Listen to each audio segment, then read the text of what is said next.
최근 한 달 전 일본 전역이 충격에 빠졌다고 합니다.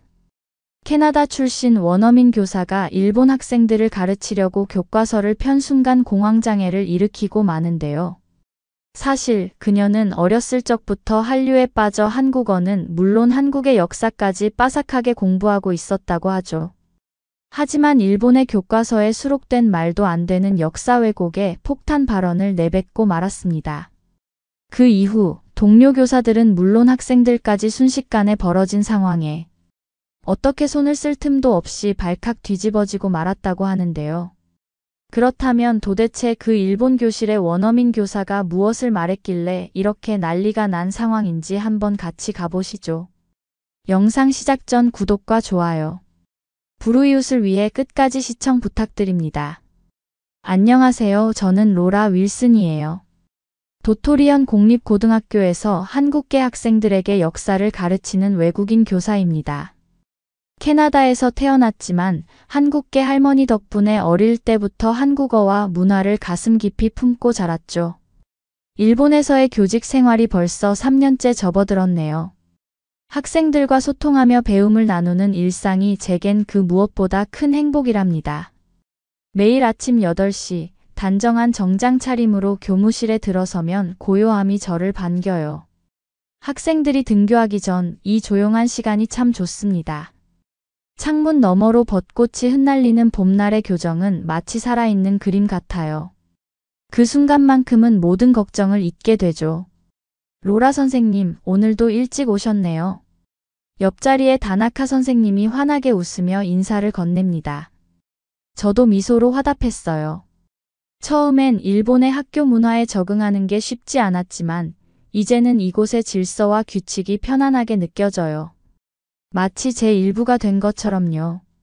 새학기 준비는 잘 되고 있나요? 다나카 선생님의 물음에 고개를 끄덕였습니다. 교육부 지침에 따라 수업 계획을 꼼꼼히 준비했으니까요. 저는 항상 규칙을 잘 따르는 교사였답니다. 그게 이곳에서 살아남는 방법이기도 했죠. 오전 수업 시작 전 미키 나카무라 교감이 교무실로 들어섰어요. 날카로운 눈매와 항상 완벽한 옷차림의 나카무라 교감은 들어서는 순간부터 공기를 바꿔놓는 특별한 존재감이 있습니다. 그가 들어오자 모든 교사들의 대화가 멈췄어요. 새학기를 맞아 개정된 교과서가 배포되었습니다. 모든 교사는 반드시 이 교과서에 따라 수업을 진행하세요. 나카무라 교감의 목소리에는 어떤 의견이나 질문도 허용하지 않는 단호함이 있었습니다. 저는 공손히 고개를 숙이며 새 교과서를 받았어요. 그런데 두툼한 교과서를 손에 들자마자 이유 모를 불안감이 가슴을 스쳤죠. 그저 새학기의 긴장감이려니 생각했습니다. 로라 선생님, 잠시 이야기 나눌 수 있을까요? 나카무라 교감이 저를 따로 불렀어요. 그 순간 동료 교사들의 시선이 저를 향하는 걸 느꼈습니다. 어색한 미소를 지으며 나카무라 교감을 따라 교무실 한쪽으로 이동했죠. 로라 선생님은 한국계 혈통이 있다고 들었습니다만 우리 학교에서는 오직 정부가 승인한 교육 과정만을 가르쳐야 한다는 점 명심하세요. 개인적인 견해나 외부 자료는 절대 수업에 포함시키지 마십시오. 나카무라 교감의 말은 부드러웠지만 그 속에 담긴 경고는 선명했어요. 저는 고개를 숙이며 대답했습니다. 물론입니다. 항상 학교의 방침을 철저히 따르고 있어요. 교실로 돌아오는 길에 새 교과서를 훑어보다가 독도 부분에서 걸음이 멈췄어요. 다케시마로 표기된 페이지와 일본 영토라는 설명. 그리고 위안부는 전시 협력자라고요? 순간 숨이 막혔습니다. 교실에 들어서자 학생들이 밝게 저를 맞이했어요. 그들의 순수한 눈빛을 마주하며 미소 지었지만 가슴 한편으로는 무거운 돌덩이가 내려앉는 느낌이었죠. 이 왜곡된 내용을 그대로 가르쳐야 한다니. 한국계 교사인 제게 이것은 단순한 교과서가 아니라 양심의 시험이었습니다. 수업을 시작하며 평소와 같은 목소리로 아이들을 대했지만 마음속은 폭풍우가 몰아치고 있었어요. 할머니가 들려주신 이야기들과 교과서의 내용은 너무나 달랐죠. 첫날 수업을 마치고 집으로 돌아가는 길 할머니와의 오랜 대화가 귓가에 맴돌았습니다. 할머니께서 들려주신 한국의 아픈 역사, 그리고 진실을 지키는 일의 중요성. 그 말씀이 지금 제 마음을 흔들고 있었어요. 그날 밤 조용한 방 안에서 교과서를 다시 펼쳤습니다. 독도는 다케시마로 표기되었고 일본의 고유 영토라는 설명이 붙어 있었어요. 위안부는 전시협력자라는 모호한 표현으로 설명되어 있었고 한국의 독립운동은 무질서한 폭동이라니. 책장을 넘길수록 손이 떨렸죠. 이건 역사가 아니라 왜곡이야. 제 중얼거림이 적막한 공간에 울려 퍼졌어요. 할머니께서 들려주신 이야기들이 머릿속을 스쳐갔습니다. 일제강점기 시절 강제로 일본으로 끌려간 어린 소녀들의 이야기. 목숨을 걸고 독립을 위해 싸운 열사들. 그리고 할머니의 고향이기도 한 독도의 아름다움과 역사적 의미까지. 전화기를 들어 할머니께 전화를 걸었어요. 밤늦은 시간이었지만 할머니는 항상 제 전화를 반겨주시죠. 할머니, 새 교과서를 받았는데 목소리가 떨렸습니다. 할머니는 제 이야기를 조용히 들으신 뒤 말씀하셨어요. 로라야, 역사는 승자의 기록이 되기도 하지만 진실은 언제나 거기에 있단다. 네가 어떤 선택을 하든 내 마음이 알고 있는 진실을 기억하렴. 할머니의 말씀은 언제나 저에게 깊은 울림을 주었어요. 대화를 마치고도 오랫동안 생각에 잠겼습니다.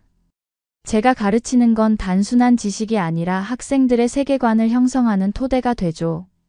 왜곡된 역사를 그대로 전달한다면 과연 교사로서 제 역할을 다하는 걸까요? 다음 날 도서실에서 자료를 찾던 중 우연히 김선영 선생님을 만났어요. 김선영 선생님은 같은 학교에서 일본어를 가르치는 한국인 교사였습니다. 항상 조용하고 말이 없어 잘 알지 못했지만 그날 처음으로 진지한 대화를 나눴죠. 로라 선생님, 새 교과서는 살펴보셨나요? 김선영 선생님의 조심스러운 질문에 깜짝 놀랐어요. 주변을 살피며 작은 목소리로 대답했습니다. 네, 봤어요. 솔직히 많이 당혹스러웠죠. 김선영 선생님이 미소 지었고 그 미소 속에는 공감과 함께 어떤 결의가 담겨 있었어요. 그는 책장 사이에서 한 권의 책을 꺼내 저에게 건넸습니다. 이건 제가 개인적으로 모아둔 자료예요. 혹시 관심 있으시면 한번 살펴보세요. 그 책에는 표지가 없었고 안에는 다양한 역사 자료와 증언들이 담겨 있었어요. 독도의 역사적 배경, 위안부 피해자들의 증언, 독립운동의 기록들까지. 모두 출처가 명확한 자료들이었죠. 이런 자료들을 어떻게? 제 물음에 김선영 선생님은 조용히 웃기만 했어요. 그리고 도서실을 나가기 전 마지막으로 한마디 덧붙였습니다. 진실은 언제나 그 자리에 있어요. 다만 우리가 그것을 어떻게 대하느냐가 중요하죠. 그날 밤 김선영 선생님이 준 자료를 꼼꼼히 살펴봤어요. 공식 교과서와는 너무나 다른 내용이었습니다. 완전히 다른 역사를 배우는 듯 했죠. 더 알아보고 싶어진 저는 학교 서버에 접속해 과거 자료들을 찾아보기 시작했어요. 그리고 우연히 한 파일을 발견했습니다. 독도 역사적 고찰이라는 제목의 보고서였어요. 2015년 학교 역사연구회에서 작성한 이 보고서는 독도가 역사적으로 한국 영토였다는 명확한 증거들을 제시하고 있었습니다. 하지만 이 보고서는 공식 자료에서는 찾아볼 수 없었죠. 심장이 빠르게 뛰었어요. 이건 단순한 관점의 차이가 아니라 의도적인 역사 왜곡이었습니다. 모니터 화면을 노려보며 생각에 잠겼을 때 갑자기 누군가의 기척이 느껴졌어요. 로라 선생님, 이렇게 늦게까지 일하시나요? 나카무라 교감의 목소리에 화들짝 놀라 컴퓨터 화면을 닫았어요. 가슴이 쿵쾅거렸죠. 네, 수업 준비를 하고 있었습니다. 나카무라 교감이 제 모니터를 힐끗 보더니 의미심장한 미소를 지었어요. 교육은 국가가 정한 지침을 따르는 것이 가장 중요합니다. 로라 선생님 같은 열정적인 교사가 학생들에게 혼란을 주지 않길 바라요. 나카무라 교감의 말에는 분명한 경고가 담겨 있었어요. 저는 공손히 고개를 숙이며 대답했습니다. 물론이죠. 학생들에게 가장 좋은 교육을 제공하는 것이 제 목표니까요. 나카무라 교감이 떠난 후 저는 한동안 움직일 수 없었어요. 공식 교과서와 실제 역사적 사실 사이의 간극, 그리고 이를 알면서도 침묵해야 하는 현실. 이것이 제가 마주한 첫 번째 진정한 갈등이었습니다. 아침 수업이 시작됐어요. 오늘은 현대사 중 영토 문제를 다루는 날이었죠. 교과서를 펼치며 미소 지었지만 마음은 납덩이처럼 무거웠습니다. 학생들이 하나둘 교실에 들어오는 모습을 지켜보며 그들의 밝은 표정이 제 마음을 더 아프게 했어요. 선생님, 다케시마에 대해 오늘 배운다고 들었어요. 정말 일본 영토인가요? 갑작스러운 질문에 순간 굳어버렸어요. 질문한 학생 하루는 항상 호기심이 많았죠. 교실 전체가 조용해지며 모든 시선이 저에게 쏠렸습니다. 목이 메이는 듯 했지만 최대한 담담하게 대답했어요. 교과서에 나온 내용대로 오늘 수업을 진행할 거야. 아이들의 눈빛이 궁금증으로 가득 찼지만 저는 서둘러 수업을 시작했어요. 교과서에 있는 내용만 충실히 전달했죠. 하지만 매 문장을 말할 때마다 제 양심이 저를 괴롭혔습니다. 이것은 역사의 진실이 아니었어요. 선생님, 위안부는 정말 자발적으로 간 건가요? 또 다른 질문에 교실이 다시 고요해졌어요. 순수한 궁금증을 담은 아이들의 눈빛 앞에서 저는 입술을 깨물었습니다. 진실을 말해야 할까? 아니면 교과서 내용을 따라야 할까? 그때 교실 뒤편에서 시선이 느껴졌어요. 다나카 선생님이 수업 참관을 하고 있었죠. 교과서에 나온 대로 당시 상황에서 협력한 사례들이 있었습니다. 제 입에서 나온 말이 스스로에게도 낯설게 들렸어요. 다나카 선생님이 만족스러운 표정으로 고개를 끄덕였죠. 하지만 학생들의 눈빛에서 저는 제가 방금 심어버린 왜곡된 역사의 씨앗을 보았습니다. 가슴이 찢어지는 듯 했어요. 수업이 끝난 후 서둘러 화장실로 향했습니다. 거울 속 제 모습은 창백했고 눈에는 죄책감이 가득했어요. 그때 김선영 선생님이 들어왔죠. 괜찮으세요, 로라 선생님? 김선영 선생님의 따뜻한 목소리에 그동안 참았던 감정이 터져나왔어요. 어떻게 이런 거짓을 가르칠 수 있죠? 학생들이 진실을 알 권리가 있잖아요. 김선영 선생님은 주변을 살피더니 작은 목소리로 말했습니다. 나카무라 교감이 당신의 수업을 감시하라고 지시했어요. 조심하세요. 놀란 표정으로 김선영 선생님을 바라봤어요. 그는 계속해서 말했습니다. 진실을 말하는 것과 직업을 잃는 것 사이에서 선택하기 쉽지 않죠. 저도 매일 그 갈등 속에 살고 있어요. 김선영 선생님의 말은 위로가 되면서도 더 큰 고민을 안겨주었어요. 교무실로 돌아오는 길에 다나카 선생님이 다가왔습니다. 로라 선생님, 오늘 수업 잘 봤어요. 교과서 내용에 충실하게 가르치시는 모습이 인상적이었습니다. 나카무라 교감님도 만족하실 거예요.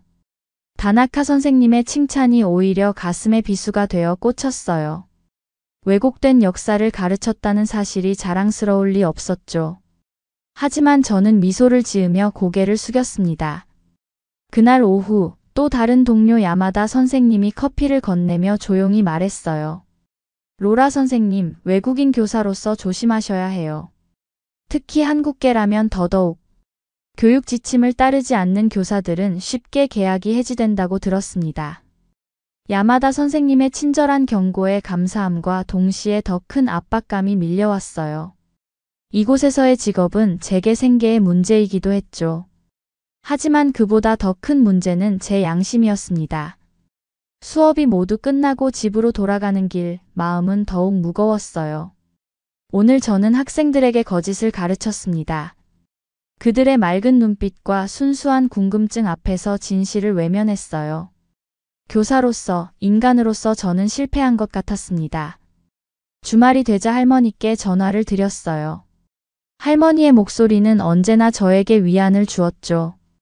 지금 제가 겪고 있는 갈등과 고민을 모두 털어놓았습니다. 할머니, 제가 어떻게 해야 할까요? 진실을 말하면 일자리를 잃고 가르치라는 대로 가르치면 양심이 괴로워요.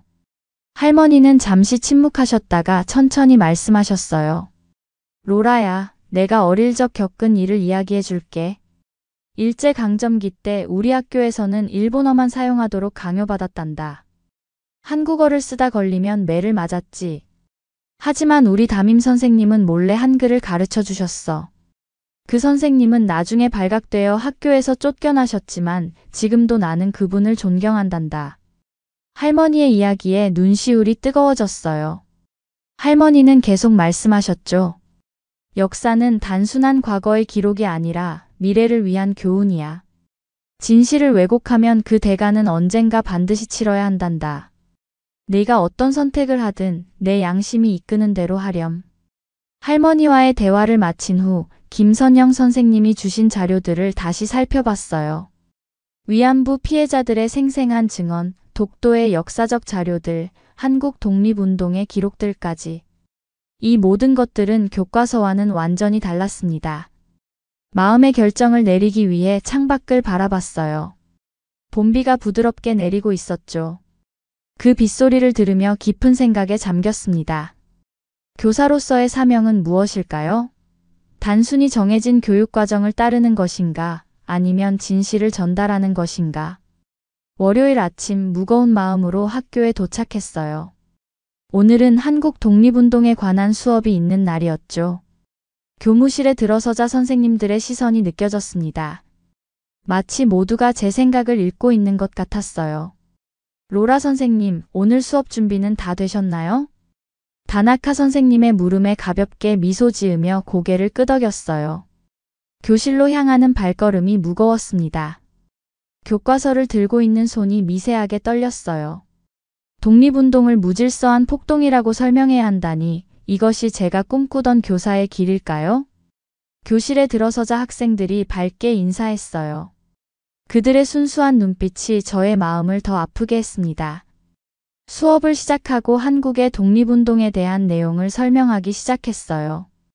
교과서에 적힌 내용을 그대로 읽어내려갔죠. 선생님, 그럼 독립운동가들은 그냥 폭력적인 사람들이었던 거예요? 시게루라는 학생의 질문에 교실이 조용해졌어요. 그 아이의 눈빛에는 순수한 궁금증이 담겨 있었습니다. 저는 잠시 망설였어요. 그리고 그 순간 교실 뒤에서 누군가 수업을 참관하고 있다는 걸 알아차렸습니다. 나카무라 교감이었어요. 교과서에 따르면 당시 상황은 복잡했습니다. 저는 애매한 대답을 했지만 학생들의 눈빛은 여전히 궁금증으로 가득했어요. 수업이 이어지면서 더 많은 질문들이 쏟아졌습니다. 그리고 제가 가장 두려웠던 순간이 찾아왔어요. 독립운동가들은 영웅이 아니라 그냥 테러리스트였네요. 준이라는 학생의 말에 충격을 받았습니다. 아이들이 왜곡된 역사를 그대로 받아들이고 있었어요. 그 순간 제 안에서 무언가가 무너지는 느낌이었죠. 준의 말은 단순한 질문이 아니라 왜곡된 역사 교육의 결과였습니다. 수업을 마치고 교무실로 돌아오는 길은 끝없는 터널을 걷는 것 같았어요. 나카무라 교감이 다가왔습니다. 로라 선생님, 수업 잘 봤어요. 교과서 내용에 충실하게 진행하시는 모습이 좋았습니다. 나카무라 교감의 말은 칭찬이 아닌 경고처럼 들렸어요. 저는 고개를 숙이며 감사 인사를 했지만 가슴속은 불꽃처럼 타오르고 있었습니다. 이대로는 안 된다는 결심이 굳어져 갔어요. 아침 교무회의에서 나카무라 교감이 중요한 공지를 했어요. 다음 주 금요일은 다케시마의 날 행사입니다. 학교에서 특별 행사를 개최할 예정이니 모든 교사들은 참여해 주세요. 교무실이 술렁였습니다. 다케시마의 날이라니. 일본이 독도를 자국 영토라고 주장하며 만든 기념일이었죠. 가슴이 답답해지는 걸 느꼈어요. 동료 교사들의 시선이 슬쩍 저를 향하는 것도 느껴졌습니다. 행사에서 연설할 교사를 선정했습니다. 나카무라 교감의 말에 모두가 숨을 죽였어요. 불길한 예감이 들었죠. 로라 윌슨 선생님께서 영어와 일본어로 연설을 맡아주실 겁니다. 순간 심장이 멈추는 듯 했어요. 모든 시선이 저에게 쏠렸습니다. 나카무라 교감의 얼굴에는 미소가 있었지만 그 눈빛은 차가웠어요. 영광입니다. 준비하겠습니다. 제 입에서 나온 말이 마치 다른 사람의 목소리처럼 들렸습니다. 회의가 끝난 후 김선영 선생님이 복도에서 저를 붙잡았어요. 이건 함정이에요. 당신을 시험하려는 거죠. 김선영 선생님의 낮은 목소리에 저는 깊은 한숨을 내쉬었습니다. 알아요. 하지만 이제 피할 수 없게 됐네요. 어떻게 하실 건가요? 창밖을 바라보며 잠시 생각에 잠겼어요. 벚꽃이 흩날리는 교정이 참 평화로워 보였습니다. 하지만 제 마음은 폭풍 속에 있었죠. 아직 모르겠어요. 하지만 진실을 외면할 수는 없을 것 같아요. 그날 저녁 연설문 초안을 작성했습니다. 교과서 내용을 그대로 따른 무난한 연설문이었죠. 다음 날 아침 나카무라 교감에게 제출했어요. 그는 만족스러운 표정으로 연설문을 읽었습니다. 훌륭합니다, 로라 선생님. 이대로 진행하세요. 고개를 숙여 인사했지만 제 마음은 이미 다른 결정을 내리고 있었어요. 집에 돌아와 진짜 연설문을 쓰기 시작했습니다. 진실, 오직 진실만을 담은 연설문이었죠. 남편 타케시가 제 모습을 걱정스럽게 지켜보았어요. 로라, 정말 이렇게 할 거야? 이건 내 경력뿐만 아니라 우리 생활 전체를 위험에 빠뜨릴 수 있어. 저는 타케시를 바라보며 결연한 표정을 지었습니다. 타케시, 난 교사야. 학생들에게 거짓을 가르칠 수는 없어. 이건 내 양심의 문제야. 타케시는 한숨을 내쉬었어요. 그의 표정에는 걱정과 함께 체념이 담겨 있었습니다. 당신이 꼭 해야 한다면 내가 막지는 않을게. 하지만 결과는 각오해야 해. 타케시의 말에 고마움을 느꼈지만 동시에 우리 사이에 벽이 생길 수도 있겠다는 생각이 들었죠. 하지만 이미 마음은 결정했어요. 진실을 말해야 했습니다. 다음 날 학교에서 학생들의 맑은 눈빛을 보며 결심은 더욱 굳어졌어요. 그들은 왜곡된 역사를 배우고 있었고 그것을 진실이라 믿고 있었습니다. 제가 진실을 알려주지 않는다면 누가 알려줄 수 있을까요? 행사 전날 교장 선생님이 마지막 확인을 했어요. 로라 선생님, 내일 행사는 매우 중요합니다. 지역 언론도 참석할 예정이니 연설은 교육부 지침에 맞게 진행해 주세요. 네, 교장 선생님. 최선을 다하겠습니다. 그날 밤은 유난히 길게 느껴졌어요. 진짜 연설문을 몇 번이고 읽어보며 제 결심을 확인했습니다. 창밖의 별들이 유난히 밝게 빛나는 것 같았죠. 타케시는 이미 잠들어 있었지만 저는 잠을 이룰 수 없었어요. 내일의 선택이 가져올 결과를 생각하니 두려움이 밀려왔습니다. 직업을 잃을 수도 있고 남편과의 관계도 위태로워질 수 있었죠. 하지만 양심을 저버리는 것보다는 나았습니다. 휴대폰을 열어 할머니께 짧은 메시지를 보냈어요. 할머니, 내일 중요한 결정을 내립니다. 할머니께서 가르쳐 주신 대로 진실을 지키려고 해요. 저를 위해 기도해 주세요. 메시지를 보내고 나니 마음이 조금은 편해졌습니다. 깊은 숨을 들이마시며 내일을 위한 준비를 했어요. 오늘 저는 여러분께 진실을 말씀드리려 합니다. 이 한마디를 내뱉는 순간 청중들 사이에서 작은 술렁임이 일었어요. 나카무라 교감의 얼굴이 순간 긴장으로 굳어졌습니다. 깊게 숨을 들이마시고 계속했죠. 다케시마의 날 행사에서 제가 연설자로 선정된 것은 아마도 제가 외국인이기 때문일 거예요. 외국인의 입을 통해 다케시마가 일본 영토라고 이야기하면 더 설득력이 있을 거라고 생각하셨겠죠. 청중들 사이에서 웅성거림이 커졌습니다. 나카무라 교감이 자리에서 일어나려는 모습이 보였어요. 하지만 저는 멈출 수 없었습니다. 하지만 저는 역사학자로서 그리고 교사로서 진실을 말해야 할 의무가 있어요. 독도, 여러분이 다케시마라고 부르는 그 섬은 역사적으로나 국제법적으로 한국의 영토입니다. 순간 행사장이 얼어붙은 듯 했어요. 나카무라 교감이 급히 단상을 향해 걸어오기 시작했습니다. 저는 서둘러 말을 이어갔죠. 그리고 교과서에서 전시 협력자라고 표현된 위안부 피해자들. 그들은 협력자가 아니라 강제로 끌려간 피해자들이에요. 이것은 역사적 사실이며 수많은 증언과 자료가 이를 증명하고 있습니다. 나카무라 교감이 단상에 올라와 제 마이크를 빼앗으려 했어요. 하지만 저는 한 발짝 물러서며 계속 말했습니다. 한국의 독립운동은 무질서한 폭동이 아니라 자유와 독립을 위한 정당한 투쟁이었어요. 우리는 학생들에게 진실을 가르쳐야 합니다. 왜곡된 역사는 미래에 더 큰 갈등만을 낳을 뿐이에요. 나카무라 교감이 제 팔을 잡았습니다. 그의 얼굴은 분노로 일그러져 있었어요. 그만하세요, 로라 선생님. 당장 내려가십시오. 하지만 저는 그의 손을 뿌리치고 마지막 말을 전했습니다. 학생 여러분, 역사는 승자가 쓰지만 진실은 언제나 그 자리에 있어요. 스스로 찾고 배우고 판단하세요. 그것이 진정한 교육의 의미입니다. 마이크가 꺼졌어요. 행사장은 완전한 혼란에 빠졌습니다.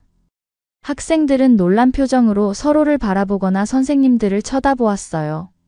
일부 기자들은 서둘러 카메라를 들어 이 상황을 기록하기 시작했습니다.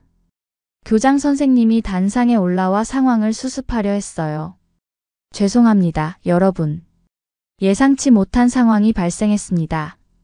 잠시 행사를 중단하겠습니다. 저는 단상에서 내려왔습니다. 다리가 후들거렸지만 마음은 이상하게 가벼웠어요.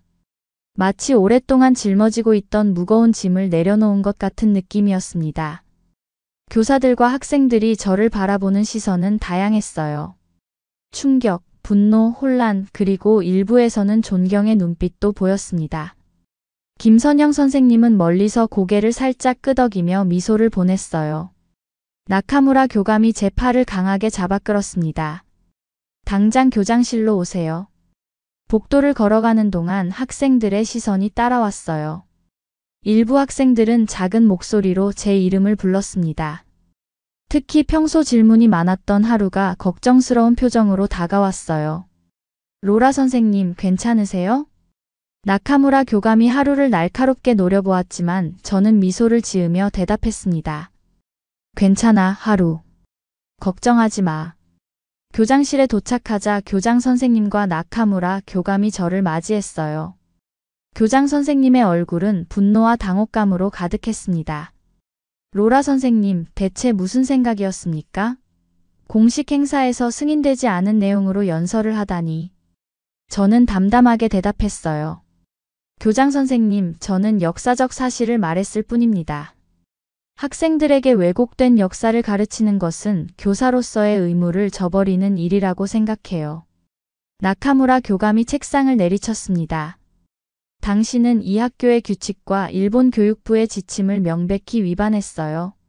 이런 행동은 용납될 수 없습니다. 집에 도착했을 때 이미 온라인에는 제 연설 영상이 퍼지고 있었어요. 휴대폰에는 수십 통의 부재중 전화와 메시지가 쌓여 있었습니다. 타케시가 충격받은 표정으로 거실에 서 있었어요. 뉴스에서 봤어. 정말 그렇게 할 줄은 몰랐어. 타케시의 목소리에는 실망과 걱정이 뒤섞여 있었습니다. 저는 깊은 한숨을 내쉬었어요. 미안해, 타케시. 하지만 내 양심을 따를 수밖에 없었어. 타케시는 머리를 감싸 쥐며 소파에 앉았습니다. 이제 어떻게 될지 알아? 당신은 아마 해고될 거야. 우리 동네에서도 눈치가 보일 거고 나는 회사에서 동료들의 시선을 견뎌야 해. 이건 단순한 문제가 아니야. 타케시의 말은 현실적이었어요. 일본 사회에서 개인의 행동은 종종 가족 전체에 영향을 미치곤 하죠. 저는 타케시 옆에 앉아 그의 손을 잡았습니다. 나는 내가 옳다고 믿는 일을 했어. 당신이 이해해 주길 바라지만 강요하진 않을게. 그날 밤 타케시와 저는 서로 다른 방에서 잠을 청했어요. 처음으로 느끼는 이 거리감이 가슴 아팠지만 저는 제 선택을 후회하지 않았습니다. 다음 날 아침 온라인과 뉴스에서는 제 연설이 뜨거운 논쟁을 불러일으키고 있었어요. 한국 매체들은 저를 용기 있는 교사로 소개했고 일본의 일부 매체들은 교육 방침을 무시한 무책임한 행동이라고 비판했습니다. SNS에서는 찬반 의견이 격렬하게 대립했어요. 김선영 선생님에게서 전화가 왔습니다. 로라 선생님, 학교는 완전히 혼란스러워요. 학생들 사이에서는 당신의 연설에 대한 이야기로 가득합니다. 특히 하루와 몇몇 학생들은 당신을 지지하는 발언을 하고 있어요. 김선영 선생님의 말에 가슴이 따뜻해졌어요. 학생들은 어떻게 반응하고 있나요? 김선영 선생님이 잠시 침묵했다가 이야기를 이어갔습니다. 대부분은 혼란스러워하고 있어요. 하지만 일부 학생들, 특히 평소 질문이 많았던 아이들은 더 알고 싶어 하고 있죠. 독도에 대해, 위안부에 대해, 독립운동에 대해. 당신이 심어놓은 씨앗이 싹을 틔우고 있어요. 그 말을 들으니 제가 한 일이 헛되지 않았다는 생각이 들었어요. 비록 직업을 잃게 되더라도 학생들의 마음의 의문에 씨앗을 심었다면 그것만으로도 의미가 있었습니다. 오후에 교육위원회에서 공식 서한이 도착했어요. 저는 교육지침 위반 및 학생들에게 혼란을 야기한 행위로 인해 즉시 직위 해제되었습니다. 정식 징계위원회가 열리기 전까지 학교에 출입할 수 없다는 내용이었죠. 타케시는 그 서한을 읽고 한숨을 내쉬었어요. 예상했던 일이야. 이제 만족해? 타케시의 말에는 날이 서 있었지만 그의 눈에서는 걱정이 읽혔습니다. 저는 서한을 접으며 담담하게 대답했어요. 만족한다기보다는 평화롭다고 할까? 내가 해야 할 일을 했으니까. 놀랍게도 그날 오후 몇몇 학생들이 우리 집을 찾아왔어요. 하루, 시게루, 그리고 몇몇 아이들이 문 앞에 서 있었습니다. 선생님, 저희가 찾아와도 될지 몰랐지만 선생님께 감사드리고 싶었어요. 하루의 말에 눈시울이 뜨거워졌어요. 학생들은 작은 편지와 꽃다발을 건네주었습니다. 선생님 말씀을 듣고 저희끼리 더 찾아봤어요. 독도에 대해서, 위안부 할머니들에 대해서 선생님이 말씀하신 것처럼 스스로 찾고 배우고 있어요. 시게루의 말에 가슴이 벅차올랐어요. 저는 아이들을 안으로 초대했습니다. 차와 과자를 내오며 그들과 이야기를 나눴죠. 교실에서는 할 수 없었던 진짜 역사에 대한 솔직한 대화였습니다. 징계위원회가 열리는 월요일 아침, 저는 평소보다 일찍 일어났어요. 창밖으로 보이는 새벽녘의 하늘은 맑고 평온했습니다. 거울 앞에 서서 단정하게 옷을 입고 머리를 정돈했어요. 오늘이 제 교직 생활의 마지막 날이 될 것임을 알고 있었지만 이상하게도 마음이 편안했습니다. 타케시는 이미 출근한 후였어요. 우리 사이는 여전히 서먹서먹했지만 어젯밤 그가 작은 메모를 남겨놓았습니다. 무슨 일이 있어도 당신을 지지합니다. 짧지만 그 말이 큰 위안이 되었어요. 교육청에 도착하자 기자들이 몰려 있었습니다. 플래시가 터지고 질문이 쏟아졌지만 저는 조용히 건물 안으로 들어갔어요. 회의실에 들어서자 징계위원회 위원들이 엄숙한 표정으로 앉아 있었습니다. 나카무라 교감과 교장 선생님도 그 자리에 있었죠. 로라 윌슨 선생님, 앉으십시오. 위원장의 말에 따라 저는 지정된 자리에 앉았어요. 심장이 빠르게 뛰었지만 표정은 담담하게 유지했습니다. 로라 윌슨 선생님, 당신은 학교 공식 행사에서 승인되지 않은 내용을 발표하고 교육부 지침을 위반했습니다. 이에 대해 어떤 말씀을 하시겠습니까? 저는 천천히 숨을 들이마시고 대답했어요.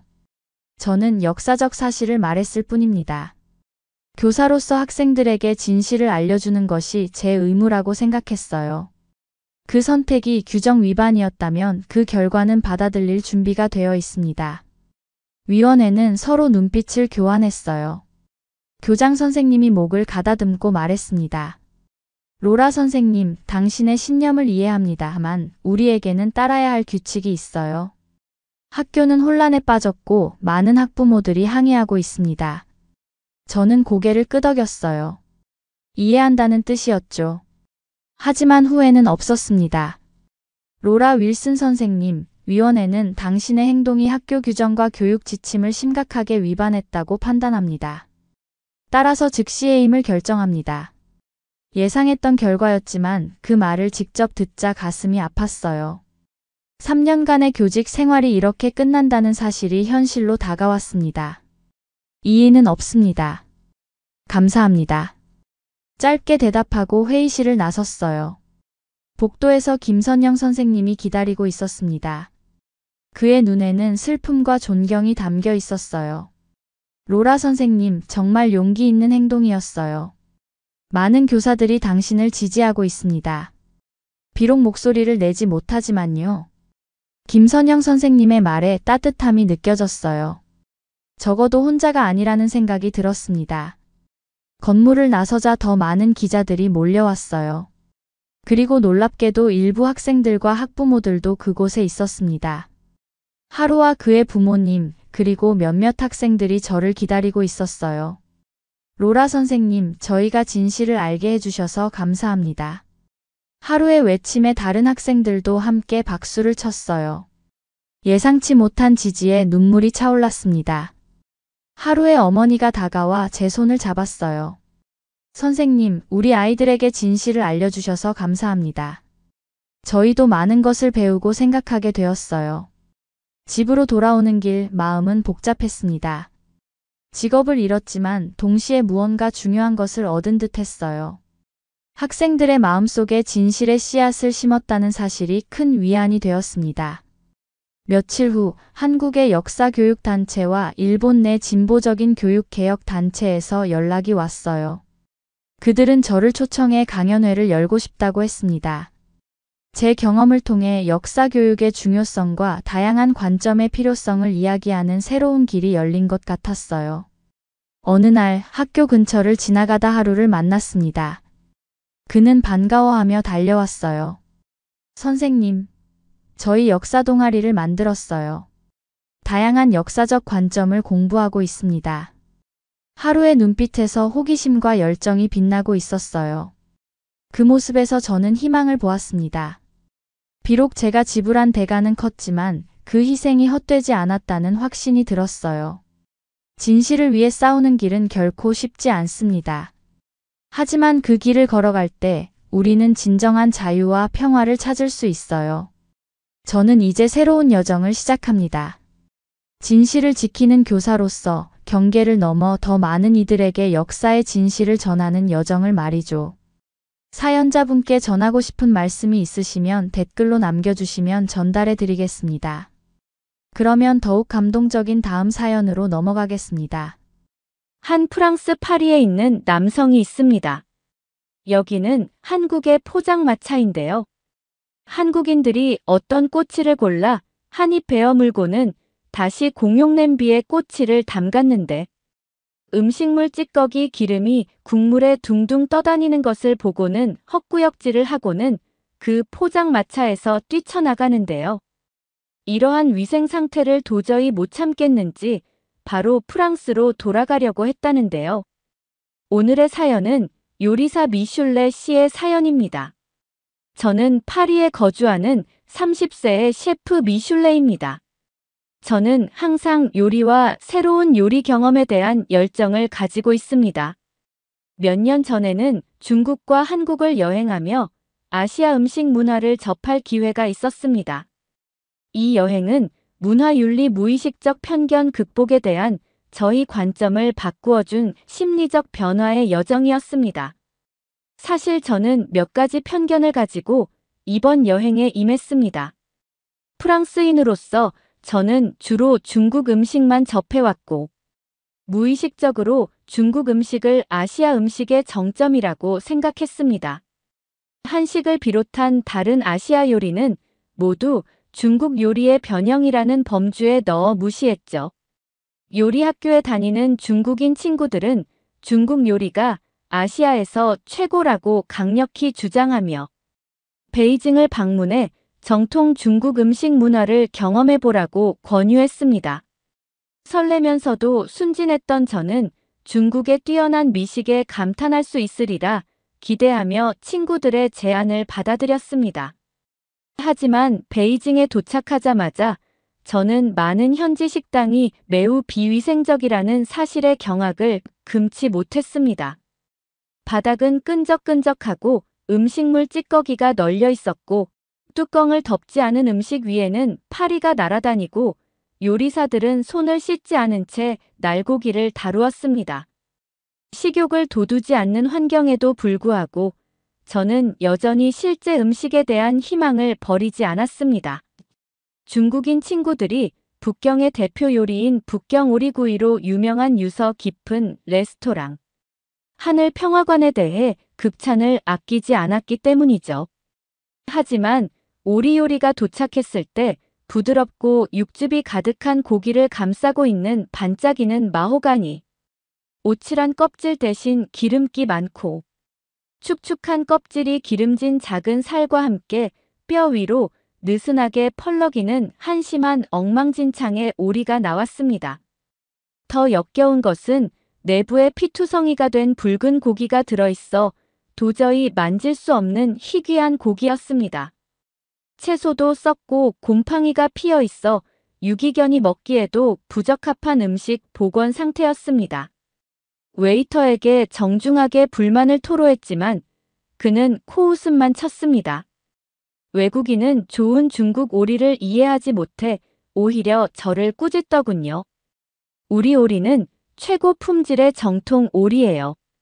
제 중국인 친구들은 오만하게도 서버에게 반항했고 제 눈앞에 놓인 안타까운 시체를 단지 중국 요리의 상징이라는 이유로 옹호하려고 애쓰는 모습이 한심했습니다. 문화적 열등감을 인정하는 것이라면 누구도 감히 명백한 진실을 말할 수 없다는 중국의 고전적인 황제의 세오 신화를 떠올리게 했습니다. 그들에게는 체면을 살리는 것이 실제 음식의 질보다 더 중요했습니다. 황제의 예복은 눈에 보이지 않지만 썩은 오리의 썩은 악취는 부정할 수 없었습니다. 하지만 망상에 빠진 중국 요리사들이 벌거벗고 돌아다니는 동안 불안한 현실을 지적하는 외톨이 소년인 저에게 이 희극적인 연극은 계속되었습니다. 낙담한 저는 해가 질 무렵 베이징 거리를 정처 없이 헤맸습니다. 내 온사인이 서서히 깜빡이며 제 주변에 섬뜩한 그림자를 드리웠습니다. 오줌 냄새가 진동하고 쓰레기통이 어지럽게 널려있는 지저분한 골목길이 주변을 둘러싸고 있었습니다. 굶주린 거지들이 깡통을 내밀며 고물을 달라고 애원했고 뚱뚱한 쥐들이 노점상 근처에서 몇 인치 안 되는 거리로 바싹 다가왔습니다. 골목의 창고에서 커다란 통을 꺼내 반죽을 튀기기 시작하는 한 노점상을 발견했습니다. 호기심이 발동한 저는 배꼽을 잡으면서도 가까이 다가갔는데요. 그가 오래된 반죽을 저을 때 사용한 국자를 다시 새롭고 창백한 반죽에 담그고 어제 먹은 음식 조각이 떠다니는 끓는 기름에 직접 담그는 것을 보았습니다. 다른 음식을 만들 때 식기를 먼저 씻지 않고 재사용하는 것은 기본적인 식품 안전 원칙에 위배되지만 이 상인은 전혀 개의치 않았습니다. 그 국자에서 어떤 치명적인 박테리아가 신선한 음식과 고객의 입으로 퍼지고 있을까요? 저는 유티아오에 튀긴 빵 스틱을 시식할 엄두를 내지 못했습니다. 오래된 썩은 기름에서 피어오르는 연기를 들이마시는 것만으로도 색색거리고 뒤로 물러설 수밖에 없었습니다. 저는 지저분한 뒷골목의 미로를 비틀거리며 걸었고 그 흐름으로 뒤덮인 무너져 내리는 건물에서 수천 년의 썩은 문명의 무게가 저를 짓누르는 것을 느꼈습니다. 마치 굶주린 영혼들이 한 입이라도 더 먹으려고 끝없이 찾아 헤매는 연옥을 헛되이 헤매는 것 같았습니다. 지친 저는 호텔로 돌아가기 위해 낡은 자전거 택시를 겨우 잡았습니다. 주름진 운전기사는 저녁을 먹기 위해 길에서 닭을 미친 듯이 쫓아가는 뼈만 앙상한 여성을 치고 지나갈 뻔하다가 머리에서 불과 몇 인치 떨어진 지점에서 핸들을 바로 잡았습니다. 그녀는 깨끗거리는 닭을 꽉 움켜쥐 채 다음 끼니를 해결하느라 죽을 뻔한 경험을 잊었거나 무관심했습니다. 걸어가는 사람은 차량이 지나갈 수 있는 포트홀에 불과할 뿐. 안전을 우선시하지 않는 이 사회에서 교통법규는 분명 존재하지 않았습니다.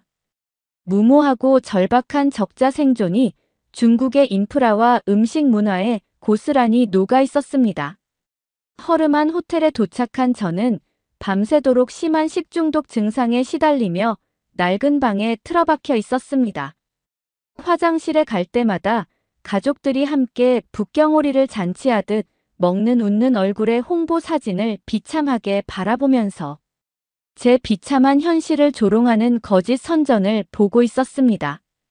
땀에 젖은 이불 사이를 헤매는 열성 정신착란 상태에서 피를 흘리며 뛰는 심장을 가진 반짝이는 구은 오리의 환상이 제 머릿속을 스쳐 지나가면서 악마로 변해 중국 요리를 맹목적으로 높이 평가했던 저희 오만함에 대한 공포를 불러일으켰습니다. 그 긴 고통이 끝난 다음 날 아침, 저는 박테리아가 득실거리는 베이징의 환경을 벗어나기 위해 서둘러 짐을 꾸려 공항으로 달려갔습니다. 몇 년 동안 맥도날드 체인점을 피했음에도 불구하고 입국장 게이트에서 맥도날드 아침 식사를 먹으면서 저는 어떤 해충이 들어있을지 걱정하는 대신 먹을 수 있는 음식과 액상 커피를 먹는 것만으로도 한심할 정도로 감사한 마음이 들었습니다. 배설물이 즐비한 거리와 너겟을 위해 호르몬을 주입한 표백된 공업용 닭고기가 만나면 승자는 슬프게도 뻔한 일이라는 중국 요리의 순수성에 대한 신뢰와 존경심을 모두 잃었습니다. 서울행 비행기에 몸을 싣자 실망감이 저를 압도했습니다. 꿈에 그리던 여행이 첫입부터 악몽으로 변해버린 거죠. 요리 학교에서 자랑스럽게 중국 요리를 마스터하고 중국의 부유한 왕조와 계절에 따라 각 지역의 별미가 형성되었다는 전설을 되뇌던 지난 세월이 모두 거짓이고 쓸모없는 허영심이었습니다. 기본적인 건강 규정 안전 감독 위생 책임이 뒷받침되지 않을 때 실체 없이 연약한 자존심을 쓰다듬는 것입니다. 푸아그라 아이스크림이 일반 로스트 치킨에 비해 프랑스 심사위원들의 눈을 현혹시킬 수 있다고 해서 그것이 윤리적인 미식과 음식이 되는 것은 아닙니다. 살찐 거 어휘관을 강제로 먹이는 것이 도덕적 선을 넘은 것처럼 개그 반사를 무릅쓰고 북경오리 선전을 목구멍으로 밀어넣은 것이 제게도 경각심을 불러일으켰을지도 모릅니다. 때로는 청렴은 식탁에서 물러나는 것을 의미하기도 합니다. 이러한 깨달음을 통해 오만함의 흔적은 모두 사라지고 저는 뿌리부터 흔들렸습니다. 저는 더 이상 편리한 문화적 고정관념에 집착하거나 브랜드 유산이라는 이유로 기존의 음식 귀기를 받아들이지 않았습니다. 한국으로 내려오면서 저는 가슴이 두근거리며 서울의 광활한 도시를 바라보았습니다. 최근의 참담한 상황을 고려할 때 저는 아시아 요리에 대한 희망을 되찾거나 제 커리어 목표의 실타래를 풀기 위해 한국이 절실히 필요했습니다.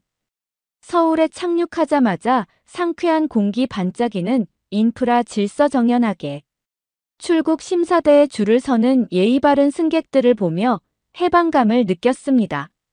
저는 삶의 질과 품격을 중시하는 서울 사람들의 양심적인 분위기에 다시 한번 깊은 숨을 들이마셨습니다.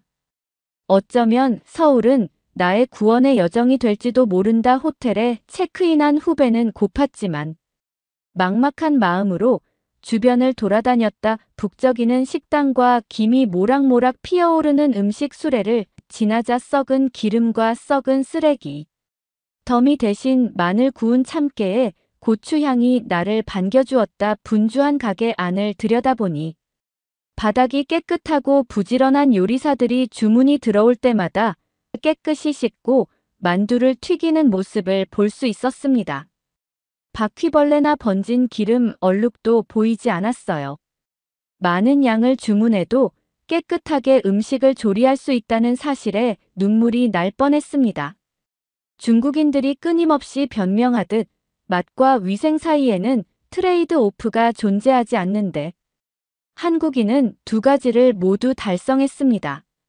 하지만 또다시 희망이 산산조각 날까봐 두려운 마음에 자리에 앉기까지 망설였습니다. 으르렁거리는 배를 움켜쥐고 불안에 떨며 심장 박동이 빨라진 저는 집에서는 눈도 깜빡이지 않고 달려갔을 작은 한국식 바비큐 식당 앞에서 멈춰 서 있었습니다. 하지만 이곳에서 저는 지글지글 기름을 뿜어내며 기름진 삼겹살을 굽는 할머니의 모습을 보며 숨을 죽이고 있었습니다. 중국 뒷골목 도축장에서 썩어가는 병든 고기 덩어리 위에 바르는 끈적끈적한 기름이 떠오를 뿐이었다. 누가 이런 돼지를 출하하는 한국 농장을 검사하는 걸까 싶었죠. 늙은 할매가 나를 쳐다보며 온화한 미소를 지으며 손짓했습니다. 언어의 장벽을 뛰어넘는 할머니의 따뜻한 손짓에 미련이 남아있던 저의 의구심은 눈 녹듯 사라졌습니다. 그 반짝이는 순간에 저는 할머니를 전적으로 신뢰했습니다. 어떤 사악한 속셈도 없이 그저 배려심 가득한 환대였습니다. 일하는 레스토랑에 들어가면서 저는 기도했습니다. 메뉴판을 훑어보며 친절한 안내를 받아 한국식 바비큐 메뉴를 주문했습니다. 내가 요청하지도 않았는데 엄청나게 많은 전체 반찬을 무료로 가져다 주었고 매콤한 오징어와 마늘버섯 같은 반찬이 테이블 위에 복잡한 식감과 맛을 만들어냈습니다. 그녀는 손님이 배부르게 먹었으면 좋겠다며 계산을 하려는 제 손을 뿌리쳤습니다. 갈비가 나오기를 손꼽아 기다리면서 연기가 피어오르는 숯불 위에서 고기가 캐러멜처럼 익어가는 향을 들이마셨는데 산패한 기름 냄새는 전혀 없고 순수함만이 느껴졌습니다. 위장이 개걸스럽게 으르렁거렸다. 첫 번째 갈비뼈를 깨물자 육즙이 뿜어져 나와 짭짤하고 달콤한 펀치를 선사했습니다. 바삭바삭한 가장자리가 부드러운 쇠고기 사이로 녹아내린 지방을 감싸고 있는 완벽한 립을 천천히 씹으며 행복에 겨워 눈을 감았습니다. 갈비뼈 하나하나에 육식동물의 금빛 심장이 박혀 있었습니다. 고기는 사우나의 온기를 머금고 있었고 고추장 김치는 짜릿한 지퍼로 썰어 넣었습니다. 날카로운 균형을 이루는 이 힘의 상호작용은 음과 양의 이원성과 일치했습니다. 군더더기 없는 순수함과 지나친 탐닉 국내의 편안함과 수입의 킥, 오래된 전통과 신선한 조합의 혁신 등 상반된 요소의 긴장을 구현했습니다. 한국은 철학적 대조를 이루는 요리로 자신을 드러내며 중국 현지 음식만큼이나 복잡한 음양의 본질을 드러냈습니다. 음양은 고통과 희망 사이의 춤을 상징하기도 하는데 이 음식을 먹으면서 여행의 구덩이가 갑자기 하늘을 향해 치솟았습니다. 제가 맛있게 음식을 먹자 할머니는 뿌듯한 미소를 지었는데 외국인에게 바가지를 씌우려는 중국 식당의 동기보다 제가 음식을 맛있게 먹는 것을 보는 것에 대한 진정한 기쁨이 더 컸습니다. 저는 영혼 없는 장사보다 음식을 영혼의 영양분으로 여기는 한국인의 환대와 문화에 감동하는 것을 넘어 진심으로 감사했습니다. 그 한 끼의 식사는 위와 마음, 그리고 더 깊은 실존적 쇄신이 하나로 수렴되는 여러 차원의 구원을 의미했습니다. 훌륭한 요리는 윤리적이고 사회적 의식이 있으며 능숙하게 실행될 수 있으며 절충이 아니라 깨달음에 따른 정열일 수 있습니다. 저는 확장된 시각으로 다시 태어난 레스토랑을 떠났습니다. 유혹적인 간식과 향긋한 길거리 음식으로 가득한 서울의 활기찬 구불구불한 골목을 탐험하면서 저는 품질과 질서에 대한 관심이 마스크에도 불구하고 대담한 맛과 완벽하게 조화를 이룰 수 있다는 믿음을 얻었습니다. 상인들은 온도를 확인하고 장갑을 끼고 샘플을 취급하고 고객과 접촉하는 표면을 소독했습니다. 법 집행기관이 시장을 순찰하여 중국처럼 뇌물을 주지 않고 규정을 준수하도록 했습니다. 권위주의적 사슬이 아닌 질서가 창의성이 자유롭게 발휘될 수 있는 배경을 마련한 것이죠. 몇 주 후 파리로 돌아오는 비행기 안에서 저는 일기를 썼습니다. 성성한 서울의 깨달음과 단테의 지옥에 버금가는 베이징의 서클을 비교하면서 명료한 깨달음이 저를 강타했습니다. 저의 글로벌 미식가 가이드책 초안에는 중국 요리가 아시아 전통의 정점인 반면 한국의 현대적 변용은 터무니없고 어눌한 조롱거리로 묘사되어 있었습니다.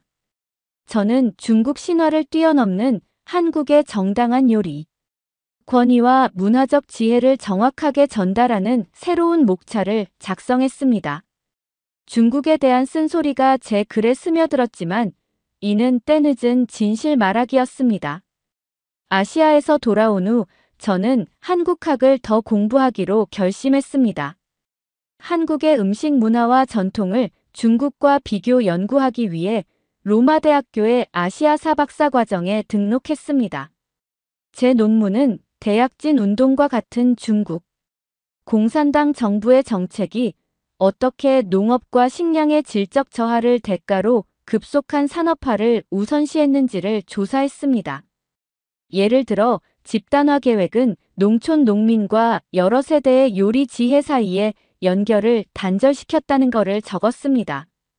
반면 제가 연구한 거에 따르면 한국은 할머니의 발효 김치, 항아리 제조법과 같은 장인의 음식 꽁해를 더 잘 보존하고 있었습니다. 이를 통해 과거에서 미래 세대로 이어지는 연속성을 확보하는 동시에 서울과 같은 도시에서 상업적 융합 혁신을 이룰 수 있었습니다. 이 논문이 통과되기를 기다리는 중입니다. 저는 중국 공산주의와 식품 안전에 대한 태만, 공중보건 스캔들을 통해 본 광범위한 윤리적 문제 사이의 연관성을 분석한 책을 출간하려고 하는데요. 제목은 중국 왁에서 한국 냄비까지 아시아 전역의 요리와 도덕적 리더십이라는 제목입니다. 아직 적고 있는데 완성이 된다면 꼭 봐주셨으면 좋겠습니다.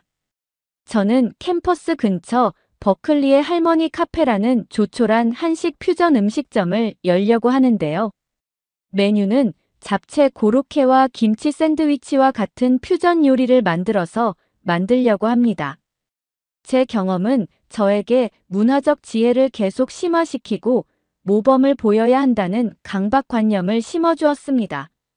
서울에서 만난 한 할머니가 저를 따뜻하게 맞아주셨던 것처럼 다른 이들에게도 장벽을 넘어 긍정적으로 이끌어주고 싶다는 초심에 불을 지폈습니다. 시대를 초월한 유산은 제가 앞으로 나아갈 길을 계속 밝혀주려고 하고 있습니다.